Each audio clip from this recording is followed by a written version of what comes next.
ورحمۃ اللہ تعالی وبرکاتہ۔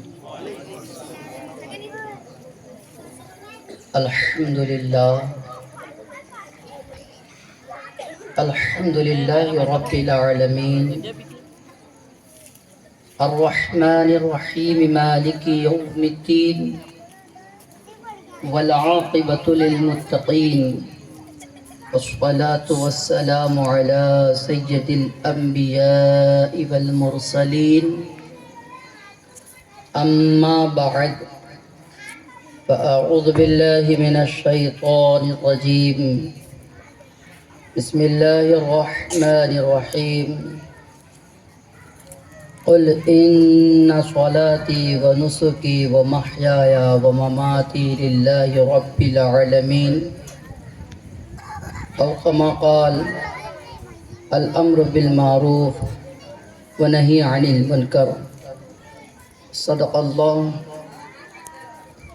الله العلي العظيم وبلغنا رسوله النبي الأمين المتين الكريم ونحن على ذلك لمن الشاهدين والشاكرين والحمد لله رب العالمين بلغ العلا بكماله كشف الدجى بجماله حسنت جميع خصاله صلوا عليه وآله وسلموا تسليما اللهم صل على سيدنا وشفيعنا نبينا ومولانا محمد بارك وسلم صلوا صلاة وسلاما عليك يا نبي الله صلى الله تعالى عليه وسلم غوث اعظم بمن بسر و ساما مدد قبل دی مدد کعبہ ایما مدد امداد کن از بند غم آزاد کن در دین و دنیا شاد کن یا غوث اعظم دستگیر نعمتیں بانٹتا جس سمت وہ ذیشان گیا نعمتیں بانٹتا جس سمت وہ ذیشان گیا ساتھ ہی منشی رحمت کا قلم دان گیا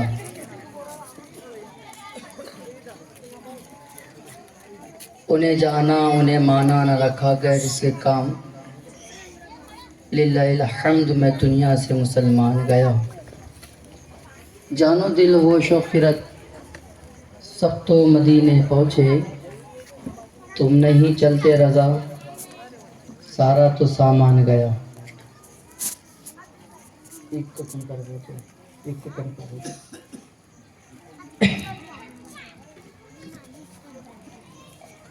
رحمت عالم صلی اللہ تعالی علیہ وسلم کے جانثارو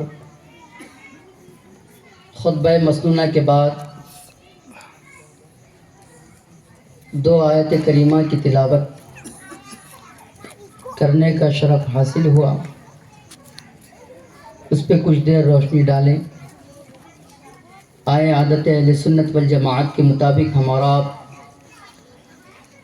نبی اور آل نبی پر محبت کا ثبوت دیتے ہوئے ایک مرتبہ درود پاک پڑھے اللہم صلی علی سیدنا و شفیعنا نبینا و مولانا محمد بارک وسلم صلو صلاۃ و سلام علیک یا نبی اللہ صلی اللہ تعالی علیہ وسلم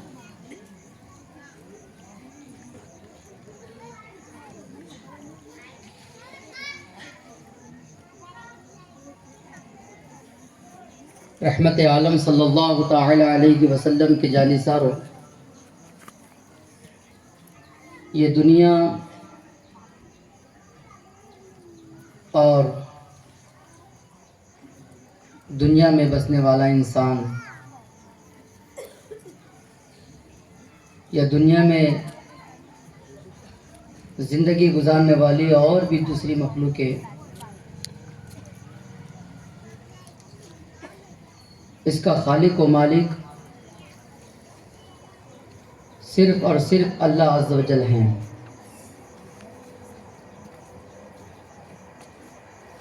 دور حاضر میں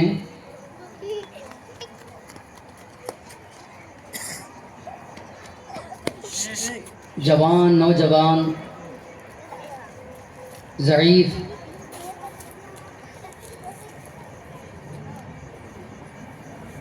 ان لوگوں کے دل و دماغ میں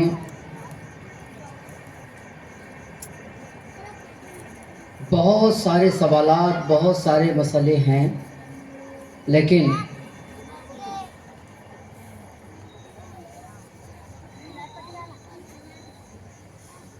ان میں سب سے اہم مسئلہ، سب سے اہم سوال وہ یہ ہے کہ ہمیں کامیابی کیسے ملے گی؟ سبحان اللہ. ہم لوگ کامیاب کیسے ہوگے؟ دنیا میں ہر کوئی کامیابی چاہتا ہے، ہر کوئی چاہتا ہے کہ وہ کامیاب ہو جائے. بس فرق صرف اتنا ہے کہ دنیا والے کامیابی سمجھتے کس کو ہیں.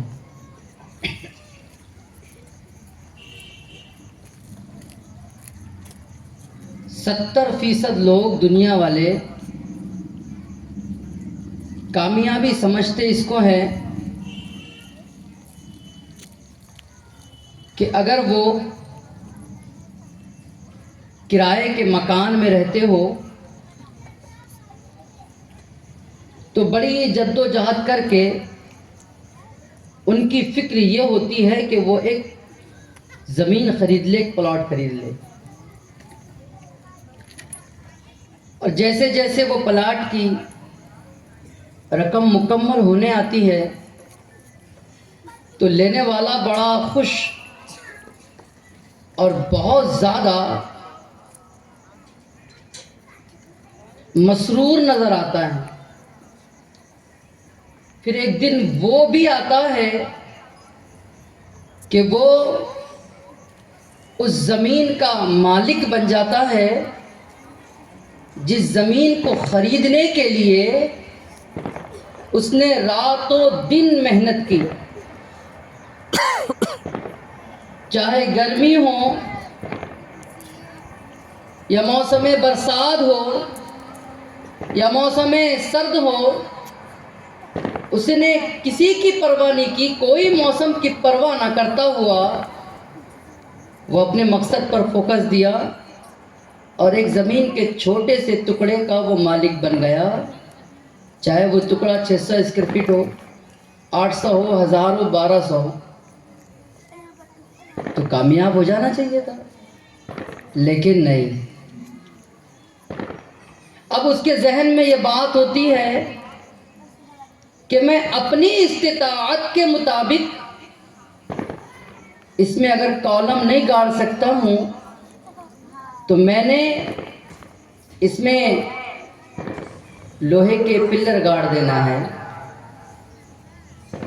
آزو بازو سے ٹین لگا دینا ہے اور اپنا مکان تیار کر لینا ہے. جدوجہد میں لگا، مکان تیار کر لیا، بڑی خوشی کے ساتھ مکان میں گیا.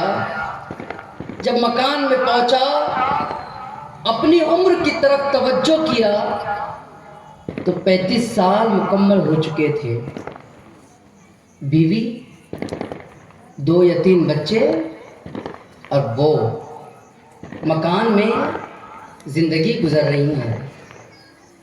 پھر خیال آیا کہ میں ابھی بھی کامیاب نہیں ہوا، اس لیے کہ میرے اطراف میں جو مکان ہیں ان کی دیواریں مضبوط ہے، ان کو گرمی کا احساس نہیں ہوتا، برسات آتی ہے تو پانی کی آواز نہیں آتی، برسات باہر ہو رہی ہے یا نہیں ہو رہی ہے ان کے نیند میں خلل واقع نہیں ہوتا. اس نے پھر جدوجہد کی، پھر پیسہ جمع کیا اور فاؤنڈیشن بنایا، مکان بنایا، اس پہ چھت ڈالا، اس کے اندر ماربل لگایا. مکان پوری طریقے سے جب مکمل ہوا، عمر 62 سال ہو گئی تھی، بچے جوان ہو گئے تھے. مکان کا ٹینشن ختم ہی ہوا کہ بچے شادی کو آ گئے، اولاد شادی کو آ گئی، لڑکی تھی شادی کرنا ہے، لڑکا شادی کرنا ہے۔ رحمت عالم صلی اللہ تعالی علیہ وسلم کے جانثاروں، وہ اپنی الجھن میں الجھتا رہا، اپنی زندگی میں الجھتا رہا، ابھی رشتے ڈھونڈ ہی رہا تھا کہ ملک الموت اس کے گھر آ گئے۔ اس نے سوچا تھا کہ یہ بہترین صوفے پر تھوڑی دن آرام کر لوں گا، کچھ سال نکال لوں گا، یہ حسین سا محل جو میں نے بنایا ہے بڑی جد و جہد لگی ہے، بہت زیادہ اس کے اندر سرمایہ خرچ کیا ہے، میری زندگی کا قیمتی وقت اس میں لگ گیا، یہ میرا مکان ہے، یہ میرا مکان ہے۔ بستی والے پوچھتے یہ کس کا مکان ہے؟ وہ کہتا یہ میرا مکان ہے۔ لیکن صاحب جب ملک الموت آئیں اور ملک الموت آنے کے بعد وہ دنیا فانی کو لبیک کہہ چکا، اب وہ باڈی سے ڈیڈ باڈی میں تبدیل ہو گیا، زندے سے مردہ میں تبدیل ہو گیا۔ جن بچوں کے لیے اس نے جد و جہد کی تھی، اب وہ بچے اس کو گھر سے نکالنے کی کوشش میں لگے ہوئے ہیں۔ چلو اب ان کو ہندوستان میں نہیں قبرستان میں لے جایا جائے، ان کو گھر میں نہیں قبرستان میں رکھا جائے۔ جس نے پوری عمر اپنی گھر اور مکان بنانے میں لگا دی، اور جس مکان کو وہ اپنا کہہ رہا تھا، جس زمین کو وہ اپنا کہہ رہا تھا، جس چار دیواروں کو وہ اپنا کہہ رہا تھا، اب وہ اس کی نہیں رہی، وہ زمین اس کی نہیں رہی، وہ مکان اس کا نہ رہا۔ عزیزان ملت اسلامیہ، میں تم سے پوچھنا چاہتا ہوں، مجھے بتاؤ 62 سال یا 65 سال تک جو خدمت اس نے کی گھر بنانے کے لیے، جو محنت اس نے کی گھر بنانے کے لیے، اور وہ یہ سوچتا رہا وہ کامیاب ہو گیا، وہ کامران ہو گیا، وہ بلندی کو پہنچ گیا، وہ مراد کو پہنچ گیا، لیکن انتقال ہوا، اس کے گھر کو چھین لیا گیا، اس سے کپڑے چھین لیے گئے، اس سے جناب والا وہ جو گھر اس کے نام پہ تھا وہ بچوں کے نام پہ چڑھ گیا۔ مجھے بتاؤ اس کو کامیابی کہتے ہیں؟ اس کو کامیابی کہتے ہیں؟ اس کو بلندی کہتے ہیں؟ اس کو جناب والا آپ خود بتاؤ، کیا یہ آپ کے نظروں میں کامیابی ہے؟ نہیں۔ جو ہمارے پردادا کا گھر تھا وہ بھی اپنے زمانے میں اس کو اپنا مکان کہتے تھے، لیکن پردادا کا انتقال کیا ہوا؟ وہ دادا کا مکان بن گیا۔ دادا بھی اپنے زمانے میں اس کو اپنی حویلی کہتے رہے، دادا کا انتقال کیا ہوا؟ وہ خود بخود باپ کا مکان بن گیا۔ باپ بھی اپنے زمانے میں اس کو اپنا مکان کہتا رہا، لیکن باپ کا انتقال کیا ہوا؟ وہ مکان بیٹوں کا بن گیا۔ کامیابی یہ نہیں ہے کہ ہم اچھا مکان بنا لے، کامیابی یہ نہیں ہے کہ ہم اچھی دکان بنا لے، کامیابی یہ نہیں ہے کہ ہم مکان کے اندر اچھا ماربل لگا لے، یہ کامیابی نہیں ہے۔ ہاں تھوڑی دن کے لیے سکون مل سکتا ہے، تھوڑی دن کے لیے راحت مل سکتی ہے، تھوڑے دن کے لیے چین مل سکتا ہے، لیکن دائمی سکون نہیں مل سکتا، ہمیشہ سکون نہیں مل سکتا، اور اس کی زندگی کامیاب نہیں ہو سکتی۔ ہو سکتا ہے یہ گفتگو سننے کے بعد آپ کے ذہن میں یہ سوال آ رہا ہو، پھر مولانا صاحب کامیاب زندگی کہتے کس کو ہے؟ کامیابی کہتے کس کو ہے؟ کامیاب اور کامران ہوتا کون شخص ہے؟ یاد رکھو دنیا میں مکان بنانے والا کامیاب نہیں ہوتا، محمد رسول اللہ سے محبت کر کے ان کی سنتوں پر زندگی گزارنے والا کامیاب ہوتا ہے۔ نبی کریم صلی اللہ تعالی علیہ وسلم کی سیرت پر زندگی گزارنے والا کامیاب ہوتا ہے، ان کے جناب والا قول و فعل پر اپنی زندگی گزارنے والا کامیاب ہوتا ہے، ان سے محبت کرنے والا کامیاب ہوتا ہے۔ اللہ تبارک و تعالیٰ نے ہمارے کام بھی بتائے اور کامیابی کا راستہ بھی بتایا۔ کام بتایا الامر بالمعروف ونہی عن المنکر۔ اے ایمان والو،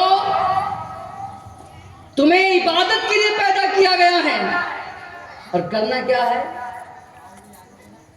اللہ نے فرمایا وما خلقت الجن والانس الا لیعبدون۔ اللہ نے جنات اور انسان کو، یہ دو مخلوق کو صرف اپنی عبادت کے لیے پیدا فرمایا۔ کس کے لیے پیدا فرمایا؟ صرف اپنی عبادت کے لیے پیدا فرمایا۔ عبادت کے کئی اقسام ہیں، کئی قسمیں ہیں، اور آپ یہ نہ سمجھے کہ صرف نماز پڑھنے کا نام عبادت ہے. ہاں یہ عبادت ہے، افضل عبادت ہے، لیکن والدین سے محبت کرنا یہ بھی عبادت ہے. رمضان کا مہینہ آئے روزے رکھنا یہ بھی عبادت ہے.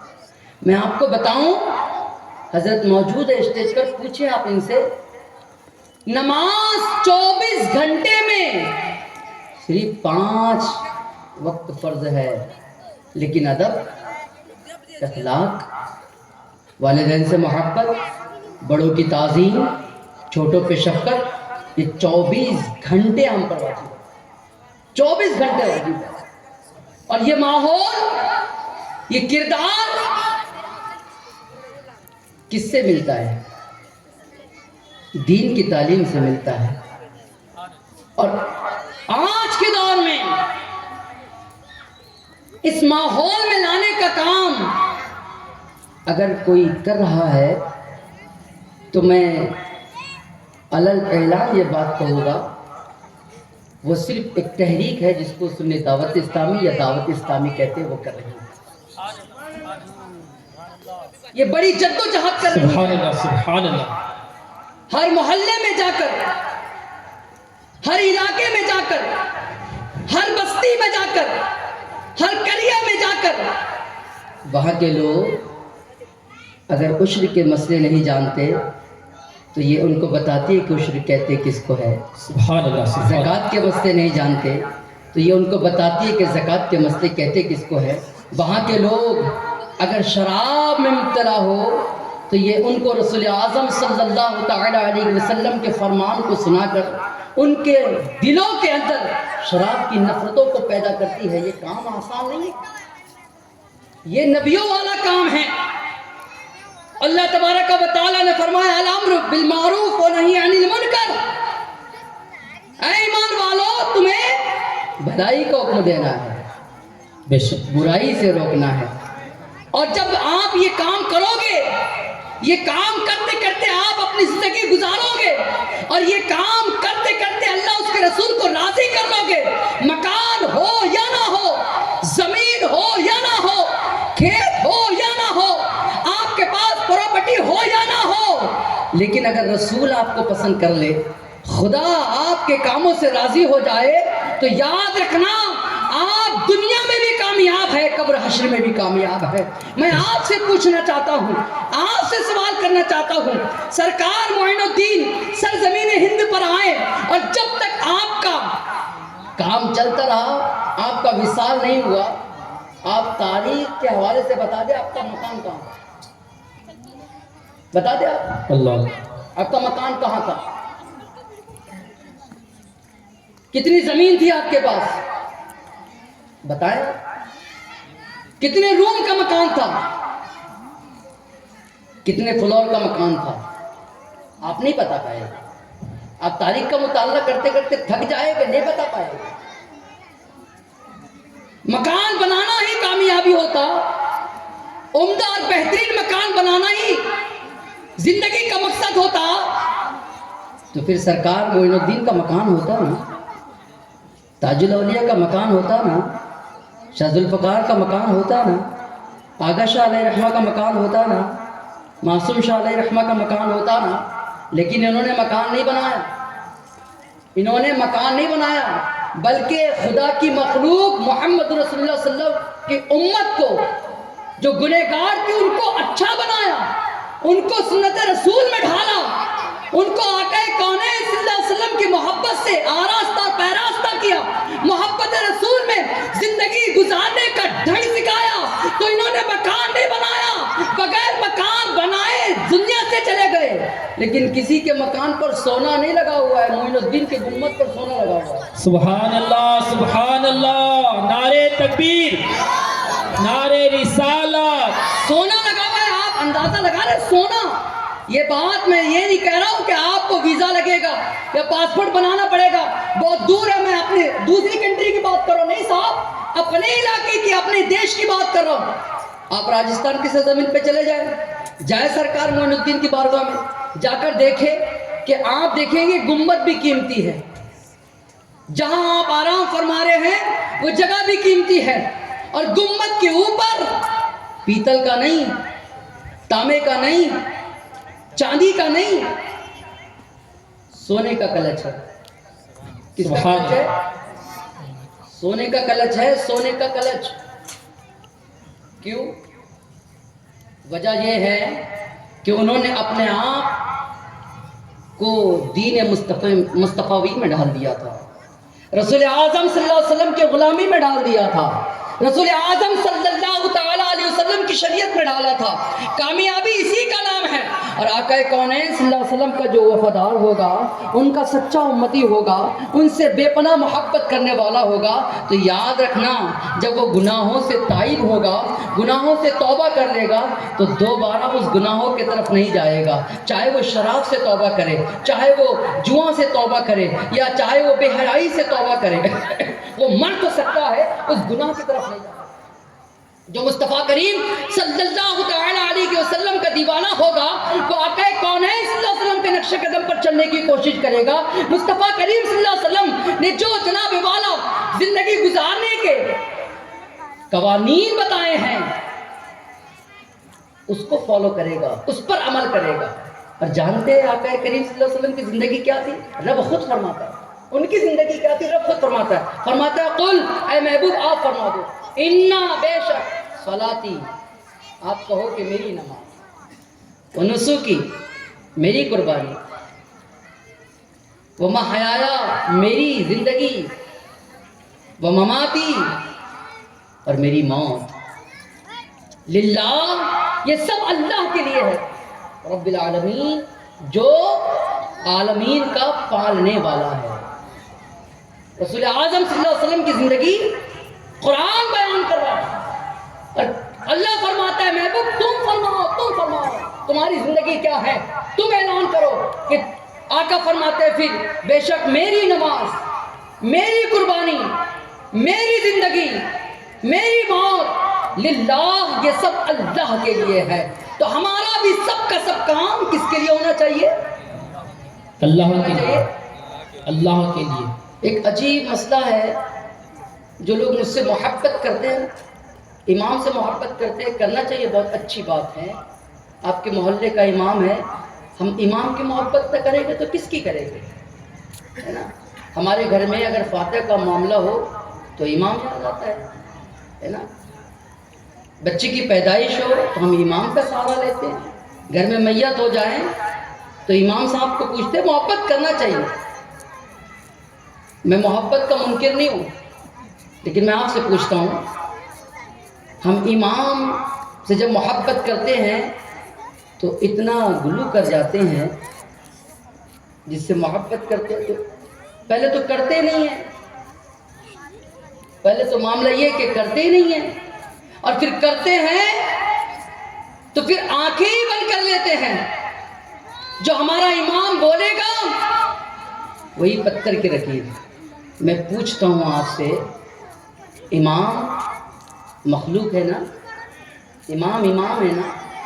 بولیے جی ہاں، امام ایک مرتبہ کہیں کہ ہمیں جمعرات کے دن سرزمین ناگپور جانا ہے، سرکار تاج الاولیاء کی بارگاہ میں حاضری دینا ہے، کتنے نوجوان چلے گئے؟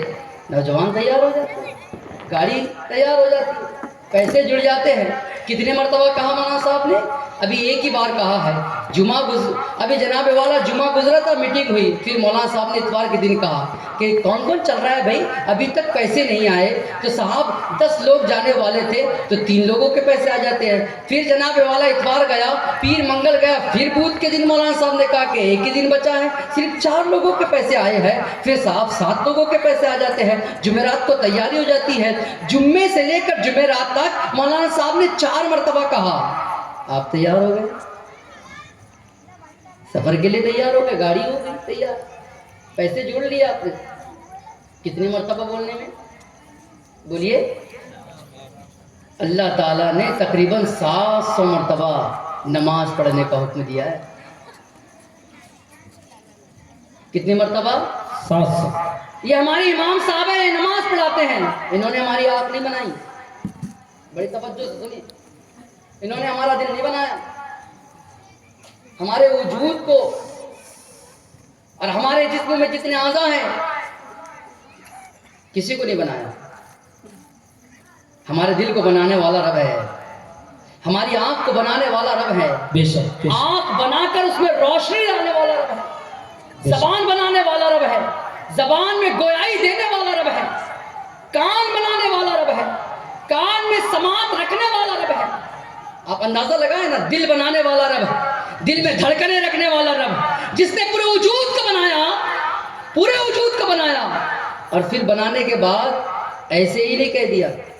بڑی توجہ سے سنیے آپ. ہمارے گھر میں والدین ہیں نا, ہم کو انہوں نے پیدا کیا, بڑا کیا, پڑھایا لکھایا, ہم ان کی عزت کرتے ہیں. والد نے کہا بیٹے کہاں جا رہے ہو؟ ابو چوک جا رہا ہوں, فتح چوک جا رہا ہوں. بیٹے سر میں درد ہو رہا ہے, آتے آتے سر کی گولی لے آنا, درد کی گولی لے آنا. آپ کیا کرو گے؟ بولیے کیا کرو گے آپ؟ لے آؤ گے نا. جی جی. والد صاحب بھی کیا کہیں گے؟ سیدھے بس بیٹے گولی لے آنا, اتنا ہی کہیں گے. والدہ بھی کہے گی تو بیٹے آتے آتے دوائی لے آنا, اتنا ہی کہے گی نا. بولیے یہی کہے گی, اور ہم اس پر لبیک کہہ دیں گے. یا پیسہ نہیں ہے تو پیسے کا مطالبہ کر لیں گے کہ ابو پیسے نہیں ہے, پیسے چاہیے, یہ کہے گے نا. لیکن کبھی آپ کے والد صاحب نے یہ کہا, آپ کی والدہ نے یہ کہا بیٹے میرے سر میں درد ہو رہا ہے, تم گولی لاؤ گے نا؟ ہاں امی, تو میں آپ کو یہ مکان آپ کے نام پہ کر دوں گی. کہا کبھی؟ بولیے کہا کبھی؟ بیٹے تم گولی لاؤ گے نا؟ ہاں امی, وہ 4 ایکڑ کھیت میں سے 1 ایکڑ کھیت تمہارے نام کر دو گی. کہا کبھی؟ بولیے نہیں نا. انہوں نے ہماری پرورش 5 سال تک کی. اس کے بعد ہم کو شعور آیا, ہم کچھ چلے, ہمیں حاجت ہوئی تو ہم نے اپنی حاجت کو صاف خود کیا. 5 سال تک والدہ نے کیا ہے, لیکن اس کے بعد کھانے کا انتظام ہم نے خود کیا. والدہ نے کھانا بنایا, ہاتھ سے ہم نے کھایا. پہلے انہوں نے کھلایا, پھر ہم نے کھایا. چلنا خود ہے ہمارا, سب کچھ پھر ہم کرنے لگے. والدہ نے سکھایا ہے. والدہ کا اس کے اندر بہت زیادہ قربانی ہے, والد کی بھی بہت زیادہ قربانیاں ہیں. میں بات قربانیوں پہ نہیں کر رہا ہوں, میں بات یہ کہہ رہا ہوں کہ 5 سال انہوں نے خدمت کی, اور 16 سال کا نوجوان, 17 سال کا نوجوان جب فتح چوک جانے لگا تو والدہ نے کہا سر میں درد ہے, والدین نے کہا سر میں درد ہے, گولی لے آنا. تو بچہ تیار ہو گیا, کوئی لالچ نہیں دی گئی. لیکن صاحب رب قدیر نے وجود کو بنایا, اور جب کہا نماز کا تو کہا تم نماز پڑھو, میں تم سے راضی ہو جاؤں گا, جنت تمہیں دوں گا. تم روزہ رکھو, میں تم سے راضی ہو جاؤں گا اور تمہیں تندرستی دے دوں گا. تم زکوٰۃ دو, میں تم سے راضی ہو جاؤں گا اور تمہارے مال میں اضافہ کر دوں گا. تم حج کرو, میں تم سے راضی ہو جاؤں گا اور تمہیں گناہوں سے ایسے پاک کر دوں گا جیسے آپ ابھی ماں کے پاس. کیا سمجھے؟ اللہ نے وجود بنایا ہے ہمارا, وہ خالق اور مالک ہے ہمارا, وہ رب ہے ہمارا. لیکن اس کے باوجود بھی جب وہ عبادت کے لیے کہے تو ہمیں لالچ دے, ہمیں ترغیب دے, ہمیں کہیں کہ تم نماز پڑھو گے تو تمہارے قلب کو سکون ملے گا, ہے نا. رسول اعظم صلی اللہ علیہ وسلم فرماتے ہیں تم نیک کام کرو گے اور نیکیوں میں سے کوئی ایک نیکی اللہ تبارک و تعالیٰ نے قبول فرما لی تو تمہارے لیے ذریعہ نجات بن جائے گی. آپ جہنم سے آزاد ہو جاؤ گے, جنت کا پروانہ آپ کو سنا دیا جائے گا. اسی رب قدیر نے تقریباً 700 مرتبہ نماز کے لیے ہم کو کہا ہے. ہم غور کریں اپنے آپ میں کہ ہم مسجدوں کو آباد کرتے ہیں. ایک امام صاحب یا ایک بزرگ ہم کو کہہ دے, یا ہمارے پیر صاحب کہہ دے کہ یہ تعویذ لو اور دروازے پہ لٹکا دو, تو اس کے بعد تمہیں کہیں جانے کی ضرورت نہ ہوگی, دولت میں بہت اضافہ ہوگا. تو وہ تعویذ کو مرید چومتا بھی ہے, اس کو آنکھوں سے بھی لگاتا ہے, اور بڑے اہتمام کے ساتھ اگربتیاں لگا لگا کر اس تعویذ کو چوکٹ پہ باندھتا ہے. ایک مرتبہ پیر کے کہنے پر تعویذ چوکٹ پہ باندھ دیا جاتا ہے. رب قدیر نے تقریباً 700 مرتبہ نماز کو پڑھ دیا, اور ہم اس سے دور ہیں. غور کرو اپنی زندگی پر, توجہ دو, اور یاد رکھنا یہ دنیا میں ہم لوگ ہمیشہ رہنے کے لیے نہیں آئے، یہاں سے چلے جانا ہے۔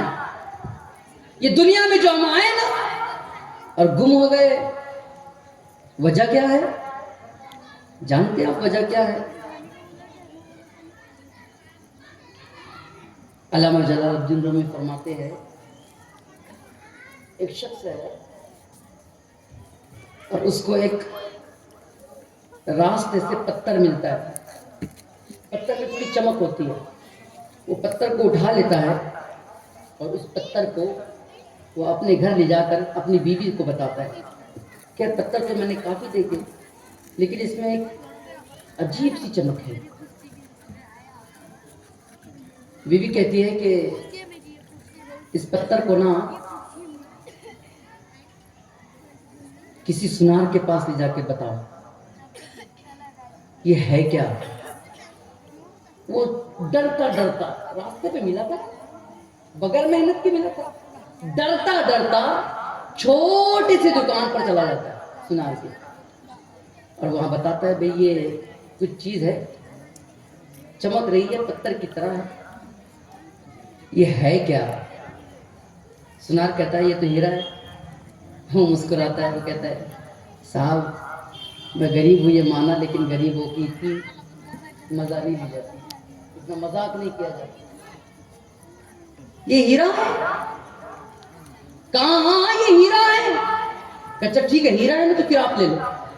وہ غریب کیا کہتا ہے؟ اچھا ہیرا ہے نا صاحب یہ آپ لے لو۔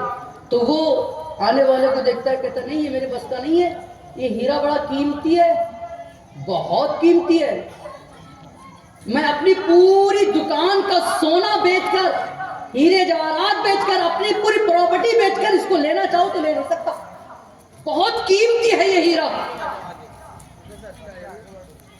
اس کو بڑی دکان میں لے جاؤ۔ پھر وہ درمیانی دکان میں جاتا ہے، یہی سوچتے ہوئے کہ یہ سنار مجھ سے مذاق تو نہیں کرے۔ جب درمیانی دکان میں جاتا ہے تو وہ بھی اس کو کہتا ہے کہ یہ ہیرا ہے، بڑا قیمتی ہے۔ وہ ہے نا کسی تندرست کو 5 لوگ پوچھ لینا ارے بھائی بڑا پریشان دکھ رہا ہے، طبیعت خراب ہے کیا، تو پہلی بار تو نہیں بولے گا، وہ بالکل ہمت سے بولے گا، لیکن دوسرا پوچھ لینا تو اس کی آواز میں تھوڑی سی کمزوری آ جائے گی، اور تیسرا پوچھ لے تو بیماری ہو جائے گا، چوتھے کو خود بولے گا یار طبیعت خراب لگ رہی ہے، چوتھے کو خود بولے گا کہ میری طبیعت خراب لگ رہی ہے، سمجھ رہے آپ؟ دوسرے نے بھی کہا یہ قیمتی ہیرا ہے، اب وہ تھوڑا سا اپنے دل و دماغ میں اس کو بٹھانے لگا کہ یہ ہیرا ہے، اب بڑی دکان میں چلا جائے، شہر کی سب سے اونچی سب سے بڑی قیمتی دکان میں گیا اور وہاں وہ پتھر بتایا، اس نے دیکھا کہا یہ ہیرا ہے، کہا ہیرا ہاں یہ بڑا قیمتی ہیرا ہے، کہا اس کو میں بیچنا چاہتا ہوں، کہا تم اس کو بیچنا چاہتے ہو لیکن ہماری اتنی استطاعت نہیں ہے، ہمارے پاس اتنا زر اتنا مال نہیں ہے کہ ہم یہ قیمتی ہیرے کو خرید لیں۔ وہ بڑا تعجب سے دیکھنے لگا، کہا میں اپنی پوری دکان بیچ دوں، میں اپنے دکان کا پورا مال بیچ دوں، اس کے باوجود بھی اس ہیرے کی اس پتھر کی قیمت ادا نہیں کر سکتا۔ اللہ اکبر۔ کہا ایک کام آپ کر سکتے ہو، یہ ہیرا وہی خرید سکتا ہے، کہا اس شہر کے بادشاہ کے پاس جاؤ، وہ یہ ہیرا خرید سکتا ہے۔ وہ شہر کے بادشاہ کے پاس گیا، وہ ہیرا پاس رکھا، ہیرا پاس رکھنے کے بعد بادشاہ کو وہ ہیرا بڑا پسند آیا، اس نے تمام سناروں کو جمع کیا، کہا اس کی قیمت کیا ہے؟ انہوں نے کہا بادشاہ صاحب آپ اپنی پوری سلطنت بیچ دیں تب بھی اس کی قیمت ادا نہیں کر سکتے، اتنا قیمتی ہیرا ہے۔ تو کہا یہ تو چاہیے مجھے، آپ کوئی بھی حربہ استعمال کرے، کوئی بھی حکمت استعمال کرے، کسی بھی قیمت پر مجھے یہ ہیرا چاہیے۔ اس میں ایک جو ہے تو بادشاہ کے قریب رہنے والا وزیر کہنے لگا بادشاہ صاحب مجھے ایک دن کا وقت چاہیے، میں یہ ہیرا آپ کے حوالے کروا دوں گا، لیکن چند میری شرطیں ہیں، وہ شرط پر آپ لبیک کہہ دے اور اتنا سامان مجھے دے دیا جائے تو انشاءاللہ یہ ہیرا کل آپ کے پاس ہوگا۔ کہا ٹھیک ہے۔ بادشاہ سے وہ ہیرا وزیر لے کر اسی شخص کے پاس آیا، کہا ایک کام کرو کل صبح آ جانا، کل صبح آ جانا، یہ ہیرا ہمارے پاس رہنے دو اور یہ محل کے ساتوں دروازے میں سے جس دروازے میں چاہے داخل ہونا، اور داخل ہونے کے بعد جتنا مال چاہے، جو چیز چاہے آپ کو لے لینا، جو چیز چاہے لے لینا، آپ کو کوئی نہیں روکے گا، کوئی نہیں روکے گا، کوئی نہیں ٹوکے گا، کوئی آپ کا ہاتھ نہیں پکڑے گا۔ اب صاحب اتنی بڑی اجازت کسی کو مل جائے، بھلا وہ رات بھر سوئے گا؟ سچ بتاؤ، آپ رات بھر سوئے گا؟ نہیں سوئے گا نا۔ وہ رات بھر نہیں سویا، دن نکلتا کب، صبح ہوتی کب، صبح ہوتی کب، صبح ہوتی کب، فجر کی نماز پڑھنے کے بعد میں کب پہنچتا محل میں، صبح ہوئی، وہ فوراً محل میں جب پہنچا تو دور سے اس نے دیکھا کہ ساتوں دروازے کھلے ہوئے۔ دروازے سے اندر گیا تو بڑے بڑے کپڑے کے ہال بنائے ہوئے ہیں، بڑے بڑے ٹینٹ لگے ہوئے ہیں، اور سب کا ایک جیسا معاملہ تھا۔ معاملہ یہ تھا کہ پہلے قیمتی قیمتی ڈریس رکھ دیے گئے، بڑے قیمتی لباس رکھ دیے گئے، دوسرے ہال میں قیمتی کھانا رکھ دیا گیا، تیسرے ہال میں سونے کا قیمتی انتظام، بہت عمدہ انتظام رکھ دیا گیا۔ یہ بندہ جب گیا تو کہا بھی تو دن باقی ہے نا، سورج غروب ہونے تک مجھے لے جانا ہے، جتنا چاہے اتنا لے جانا ہے۔ یہ اسی میں مست تھا، اس کا خیال وہی گھومتا کہ سورج غروب ہونے کو کافی ٹائم ہے، بہت وقت ہے، ابھی میرے پاس کافی وقت ہے۔ اس نے ایک ڈریس پہنا پھر اتار کے پھینکا، دوسرا پہنا پھر اتار کے پھینکا، ہے نا، آئینے میں دیکھتا گیا، ڈریس پہنتا گیا، اتارتا گیا، دیکھتا گیا، ڈریس پہنتا گیا۔ یہ کیسا لگ رہا ہے، اس میں بادشاہ دکھ رہا ہوں، نہیں نہیں اس میں میں وزیر دکھ رہا ہوں، نہیں نہیں اس میں اچھا دکھ رہا ہوں، اس میں خراب۔ کافی دیر تک جب 2 گھنٹے مکمل ہو گئے تو 2 گھنٹوں کے بعد اس نے یہ طے کیا کہ یہ ڈریس تھوڑا ٹھیک لگا۔ 2 گھنٹے اس نے ڈریس پہننے میں ڈال دی۔ دوسرے ہال میں پہنچا، واہ، جو زندگی میں کھانے نہیں دیکھے تھے ایسے کھانے لگے ہوئے تھے، ایک ایک نوالا چکھتا رہا تو پورے کھانے ختم نہیں ہوئے، اس کا پیٹ بھر گیا، بہت زیادہ کھانا کھا لیا۔ اس کے بعد جب تیسرے روم میں گیا تو دیکھا گلاب کے پھولوں کا بچھونا لگا ہوا ہے، موگرے کے پھولوں کا بچھونا لگا ہوا ہے۔ علامہ جلال الدین رومی فرماتے ہیں طرح طرح کے پھول چن لیے گئے، اور حسین خوبصورت لڑکیاں پنکھا جھیل رہی ہیں، پنکھا جھیل رہی ہیں۔ 2 گھنٹے کپڑوں میں، کپڑے پہننے میں لگوا دیے، 1-1.5 گھنٹہ کھانے میں لگوا دیا، اور جب تیسرے روم میں گیا تو وہاں سے خوشبو آنے لگی، کبھی گلاب کی خوشبو آتی، کبھی چمیلی کی خوشبو آتی، کبھی موگرے کی خوشبو آتی، بچھونے پر ہاتھ رکھاتا، بڑا نرم تھا، اور حسین خوبصورت لڑکیاں پنکھا جھیل رہی تھی، ہوا کر رہی تھی۔ اس سے سوچا ٹائم تو بہت ہے، ابھی تو 3.5 گھنٹے ہوئے ہیں، نہیں میں اپنے ٹائم کی بات نہیں کر رہا ہوں، شخص کے ٹائم کی بات کر رہا ہوں، 3.5 گھنٹے ہوئے ہیں، ٹائم تو بہت ہے، چلو ظہر تک سو جاتا۔ اب سویا تو سو گیا، سونے کے بعد سورج غروب ہو گیا۔ سورج جب غروب ہوا تو وزیر نے چند لوگوں کو وہاں بھیجا اور اس کو پہلے محبت سے اٹھائے۔ اس نے کہا ارے یار سونے دو، رات کا تھکا ہوں میں، ابھی سورج غروب ہونے کو ٹائم ہے، جاؤ میں آج کا بادشاہ ہوں۔ پہلے محبت سے اٹھایا، پھر بعد میں دونوں پیر پکڑ کے اس کو اپنے سیدھے کھڑے کیے، کہا بیٹے نیند کھول دو، وقت ہو گیا ہے۔ وہ نہیں اٹھا تو اس کو اٹھا کر بٹھا دیا گیا، سمجھ گیا، اور اس کو کہا گیا کہ دیکھو سورج غروب ہو گیا، تمہارا وقت پورا ہو گیا اور آپ چلے جاؤ۔ علامہ جلال الدین رومی کہتے ہیں اس حکایت کو بیان کرنے کے بعد وہ لوگوں جانتے ہو وہ ہیرا کیا ہے؟ جانتے ہو وہ ہیرا کیا ہے؟ جس کی قیمت بادشاہ بھی نہیں لگا سکتا، دنیا کا کوئی دنیا دار نہیں لگا سکتا۔ جانتے ہو ہیرا کیا ہے؟ وہ ہیرے کا نام ایمان ہے، ایمان۔ جس کے پاس ایمان ہے اس کی قیمت کوئی نہیں لگا سکتا، اس ایمان کی قیمت کوئی نہیں لگا سکتا۔ اور ایمان ہے کیا؟ ایمان کیا ہے؟ تو امام عشق و محبت فرماتے ہیں ایمان محبت رسول کا نام ہے، یعنی رسول اعظم سے محبت کرنا اس کو ایمان کہتے ہیں۔ آپ اندازہ لگائیں، ایمان دنیا کے سب سے قیمتی چیز کا نام ہے، سب سے قیمتی دولت کا نام ہے، سب سے قیمتی سرمایہ کا نام ایمان ہے۔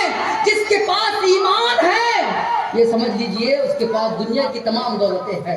جس کے پاس ایمان نہیں ہے، چاہے وہ امیر ہو، زمیندار ہو، جو کچھ ہے، ایمان نہیں ہے تو اس کے پاس کچھ بھی نہیں ہے۔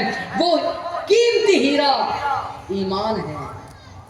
اور یہ جو وقت گزر رہا ہے، یہ وقت جو گزر رہا ہے زندگی کا، اللہ تبارک و تعالیٰ نے کہا کہ اے انسان، آنکھ بند ہونے سے پہلے تو جتنا چاہے نیکی کر لے، جتنا چاہے نیکی کر لے، گناہوں سے تائب ہو جا، لوٹ آ رب کی طرف۔ وہ ہے نا حدیث پاک کا مفہوم ہے کہ جب بندہ انتقال کر جاتا ہے اور اس کو قبر میں رکھا جاتا ہے تو اس کو ایسا لگتا ہے کہ گویا ابھی سورج غروب ہو رہا ہے، سورج ابھی غروب ہو رہا ہے، مغرب کا وقت شروع ہونے والا ہے۔ رب قدیر فرماتا ہے کہ اے انسان، آج تیرے پاس وقت ہے، آج تیرے پاس ٹائم ہے، تائب ہو جا، توبہ کر لے، توبۃ النصوحہ کر لے، رب قدیر کی بارگاہ میں لوٹ آ، اور رب قدیر نے جو حکم دیا ہے اس کو بجا لا۔ تو اس کو بجا لائے گا تو تیری زندگی دنیا میں بھی کامیاب ہو جائے گی، قبر حشر میں بھی کامیاب ہو جائے گی۔ اور یاد رکھ، اگر تو نے شریعت کی بات کو نہ مانا، رب قدیر کی بات کو نہ مانا، رسول اعظم صلی اللہ تعالیٰ علیہ وسلم کی غلامی کو اختیار نہیں کیا تو کل تجھے تو جانا ہی ہے، دنیا سے چلے جانا ہے، پھر قبر میں تجھے حساب دینا ہوگا، پھر جناب والا حشر کے میدان میں تجھے حساب دینا ہوگا۔ حضرت علی کرم اللہ تعالیٰ وجہ کریم فرماتے ہیں میں دولت کمانے اس لیے ڈرتا ہوں، دولت زیادہ ہو تب بھی ڈرتا ہوں۔ کیوں؟ لوگوں نے پوچھا تھا حضور ایسا کیوں معاملہ ہے؟ تو آپ کہنے لگے کہ اگر دولت زیادہ ہوگی، حلال کی بھی ہو، تو اس کا حساب تو دینا ہوگا، اس کا حساب تو دینا ہوگا۔ اور رب قدیر کی بارگاہ میں کھڑے رہ کر حساب دینا کسی کی جرات ہے کسی میں اتنی طاقت نہیں ہے نا؟ تو یاد رکھو ہمارے لیے سب سے اچھا طریقہ یہی ہے کہ ہم لوگ دینی ماحول میں آ جائے، دینی ماحول سے وابستہ ہو جائے۔ دعوت اسلامی کے لوگ آپ کے درمیان میں ہیں، ان کا کہنا مانے۔ مجھے بتایا گیا، بڑی خوشی ہوئی ہے کہ یہاں پر مدرسہ چلتا ہے بالابان کا، اور الحمدللہ یہاں کے امام کا بڑی محنت کرتے ہیں، اور یہاں کے جو نوجوان ہیں الحمدللہ بڑی محنت کے ساتھ ساتھ حضرت کا ہمیشہ جو ہے تو ساتھ دیتے ہیں، لبیک کہتے ہیں۔ جس معاملے میں آواز دی امام صاحب نے، نوجوانوں نے لبیک کہا۔ اللہ تبارک و تعالیٰ آپ کے اس لبیک کہنے کو قبول فرمائے، آپ کو اس پر استقامت دے۔ اور یاد رکھنا جن لوگوں نے جن گناہوں سے توبہ کیا اس کی طرف کبھی نہ پلٹنا، کبھی نہ پلٹنا۔ اس لیے کہ رسول اعظم صلی اللہ تعالی علیہ وسلم سے صحابہ نے پوچھا تھا یا رسول اللہ کسی کی توبہ قبول ہو ماشاءاللہ اس کی ماشاءاللہ ضمانت کیا ہے؟ رسول اعظم صلی اللہ علیہ وسلم نے فرمایا تھا، حدیث پاک کا مفہوم ہے، اس کی ضمانت یہ ہے کہ بندہ جس چیز سے توبہ کر لے، جس گناہ سے توبہ کر لے، جس برے ارادوں سے توبہ کر لے، اس کی طرف دوبارہ نہ لوٹے تو سمجھ دو اس کی توبہ قبول ہو گئی ہے۔ نعرے تکبیر، نعرے رسالت۔ ماشاءاللہ حضرت علامہ مولانا سید شاہ نواز قبلہ اور ماشاءاللہ ہمارے رکن ہند مشاورت نگران ریجن حاجی یوسف اتاری دامت برکاتہ العالیہ کی آمد مرحبا۔ نعرے تکبیر، نعرے رسالت، علماء اہل سنت۔ تشریف رکھیے، ایک مرتبہ درود پاک پڑھے اللہ محمد صلی اللہ علیہ وسلم نحنی بعد محمد صلی اللہ علیہ وسلم صلی اللہ و سلام علیک رسول اللہ صلی اللہ علیہ وسلم۔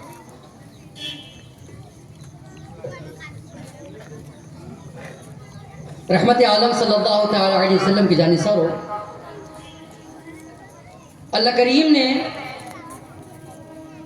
نماز کے حوالے سے میں نے بتایا جیسے کہ تقریباً 700 مرتبہ مومنین کو حکم دیا ہے کہ وہ نماز قائم کریں، اور نماز سے محبت آقا کریم صلی اللہ علیہ وسلم فرماتے ہیں الصلاۃ معراج المومنین، نماز مومنین کی معراج ہے۔ سبحان اللہ۔ رسول اعظم صلی اللہ تعالی علیہ وسلم فرماتے ہیں الصلاۃ نور المومنین، نماز مومنین کے لیے نور ہے۔ آقا کونین صلی اللہ علیہ وسلم فرماتے ہیں الصلاۃ عماد الدین، نماز دین کا ستون ہے۔ رحمت عالم صلی اللہ تعالی علیہ وسلم کے جانثاروں، ہم لوگ چوراہے پر وقت ضائع کرتے ہیں، بازار میں وقت ضائع کرتے ہیں، آذان ہوتی ہے، ایک نابینا صحابی ہے، ان کا گھر مسجد نبی سے دور ہے، نابینا ہے، مسجد میں آتے نماز پڑھتے ہیں۔ ایک مرتبہ بارش ہو گئی، اس کے باوجود بھی آپ مسجد نبی پہنچے، نماز ادا کی، اور رسول اعظم سے فرمانے لگے یا رسول اللہ میں نابینا ہوں، مکان تھوڑی دور ہے، آنے میں تکلیف ہوتی ہے، کیا میں گھر پہ نماز پڑھ سکتی ہوں؟ جبکہ آپ علماء سے پوچھئے، مسئلہ یہی ہے ان کے لیے کہ وہ گھر پہ نماز پڑھتے ہیں، لیکن چونکہ وہ صحابی رسول ہے، سوال رسول اعظم صلی اللہ علیہ وسلم کے صحابی نے کیا۔ آقا فرماتے ہیں آپ کے گھر میں آذان کی آواز آتی ہے؟ کیا فرمایا؟ آپ کے گھر میں آذان کی آواز آتی ہے؟ انہوں نے کہا ہاں یا رسول اللہ میرے گھر میں آذان کی آواز آتی ہے۔ تو رسول اعظم فرماتے ہیں پھر بہتر یہ ہے کہ آپ مسجد میں آ کر نماز ادا کریں، بہتر یہ ہے کہ آپ مسجد میں نماز آ کر ادا کریں۔ میں آپ سے پوچھتا ہوں کیا ہمارے گھر میں مسجد کی آواز آتی ہے؟ آذان کی بالکل مسجد سے آتی ہے؟ آتی ہے۔ وہ نابینا ہے، بینائی نہیں ہے، انہیں نظر نہیں آتا، لیکن اس کے باوجود رسول اعظم صلی اللہ تعالی علیہ وسلم فرماتے ہیں جب آپ آذان کی آواز سن رہے ہو گھر میں تو بہتر یہ ہے کہ آپ نماز مسجد میں آ کے ادا کریں، مسجد میں آ کے ادا کریں۔ ہمارے پاس تو روشنی ہے نا، ہم دیکھ سکتے ہیں نا، ہم دنیا کا نظارہ کر سکتے ہیں نا، ہمیں مسجد کا روڈ بھی معلوم ہے، سب معلوم ہے، ہماری سماعت بھی بالکل ٹھیک ہے، آذان سن رہے ہیں، لیکن ہمارا دل اس کی طرف نہیں جھکتا۔ یاد رکھنا آقا کونین صلی اللہ علیہ وسلم کی حدیث پاک کا مفہوم ہے کہ یہی وہ نماز ہوگی جو قبر کے عذاب سے آپ کو نجات دلائے گی۔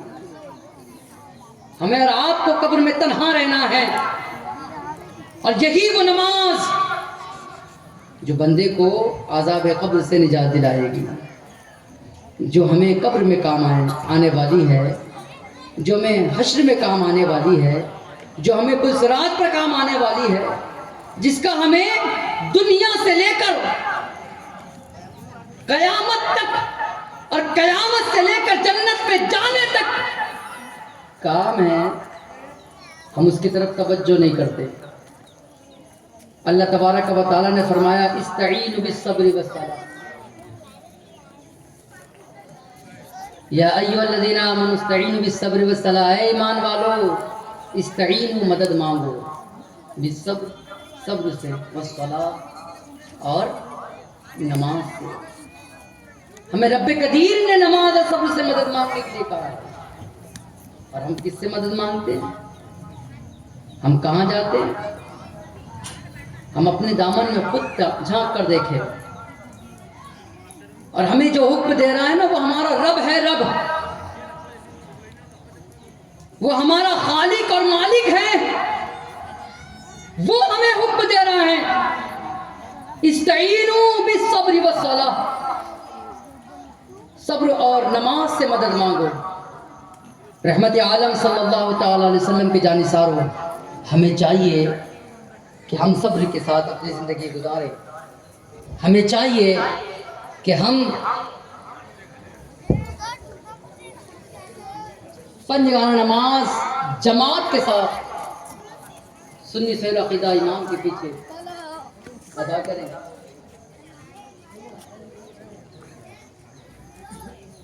اور پھر آنے والا مہینہ رمضان کا مہینہ، الحمدللہ یہ اپنے دامن میں بڑی برکتیں لے کر آ رہا ہے۔ رمضان کا مہینہ گنہگاروں کے گناہوں کو معاف کر دیا جاتا ہے۔ اب میں اس پہ زیادہ گفتگو نہیں کروں گا، بس آپ یہ سمجھ لیں کہ اس میں اگر کوئی نفل پڑھے تو فرض کا ثواب، نفل پڑھے تو فرض کا ثواب، اور فرض پڑھے تو 70 فرائض کا ثواب۔ لہذا کوشش کیجئے، ہمارے دن ایسے ہی گزر جاتے ہیں، ہمارا وقت ایسے ہی نکل جاتا ہے، لہذا فیضان مدینہ میں ایک اعلان آیا کہ 30 دن کا اعتکاف کروایا جائے گا، اور مسجد بلال میں 10 دن کا اعتکاف کروایا جائے گا۔ آپ سے گزارش ہے کہ آپ اس میں زیادہ سے زیادہ حصہ لیں۔ میں تو کہتا ہوں حصہ نہ لے، ابھی سے نیت یہ کر لے کہ ہم نے الحمدللہ 20 دن فیضان مدینہ میں دینا ہے اور 10 دن اپنے مسجد میں دینا ہے، انشاءاللہ دیں گے انشاءاللہ۔ مضبوط ارادہ کریں، اللہ تبارک و تعالی ہمیں استقامت عطا فرمائے اور نیکیوں کا جذبہ عطا فرمائے۔ اللہ تبارک و تعالی ہمیں نیک اعمال کرتے ہوئے زندگی گزارنے کی توفیق عطا فرمائے۔ اس بیان میں اگر کوئی شرعی غلطی ہوئی ہو، ناچیز استغفر اللہ کہہ کر ہوتا ہے۔ وآخر دعوانا ان الحمد رب العالمین۔ ایک مرتبہ میں بھی کلمہ پڑھتا ہوں، آپ بھی کلمہ پڑھے لا الہ الا اللہ محمد رسول اللہ صلی اللہ تعالی علیہ وسلم۔